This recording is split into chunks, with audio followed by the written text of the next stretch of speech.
To my mini blog. আজি আপোনালোকৰ লগত এটা মই চিম্পল চাই ৰেচিপি শ্বেয়াৰ কৰিম। আপোনালোকে ভিডিঅ'টো চাই থাকিব শেষলৈ। ৰেচিপিটো ষ্টাৰ্ট কৰোঁ।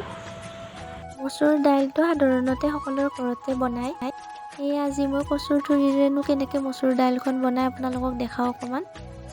এয়া কুকাৰত মিঠাতেল দিছোঁ। এতিয়া ইয়াত পাঁচফোৰণ দি দিলোঁ ইয়াতে কেইটামান।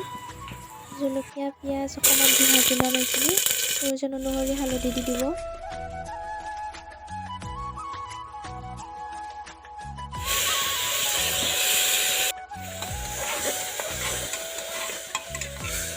এতিয়া মচুৰ দাইলখিনি তাৰ লগত বিলাহী আৰু আলুখিনি দি দিলোঁ ইয়াতে।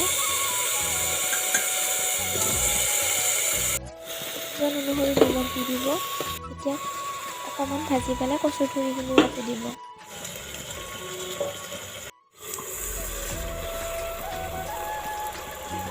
প্ৰয়োজন অনুসৰি পানী দি দিব ইয়াতে। এতিয়া কুকাৰৰ ঢাকনিখন মাৰি দিলোঁ আৰু 2টা চিটি মাৰিবলৈ দিব। তেওঁলোকে এনেকৈ বনাই খাবচোন, খাবলৈ বহুত টেষ্টি হয়। এয়া আমাৰ পুখুৰীৰ পৰা ৰাতিপুৱা মাছ ধৰি আনিছিলে, এইকেইটাৰ পিটিকা বনাম আজি। এয়া আমাৰ দুপৰীয়াৰ সাজ ৰেডি হৈ গ'ল।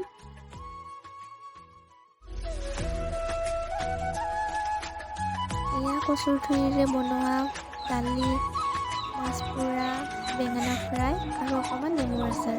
আজিৰ সাজ আমি এনেকৈয়ে খালোঁ।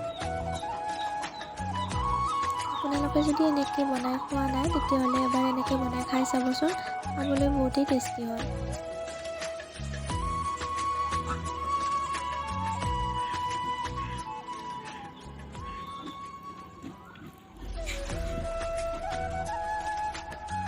হেল্ল' ফ্ৰেণ্ডছ, আপোনালোকক একেবাৰে গধূলি লগ পালোঁ। এয়া গধূলিৰ চাহ একাপ বনাই আছোঁ মই।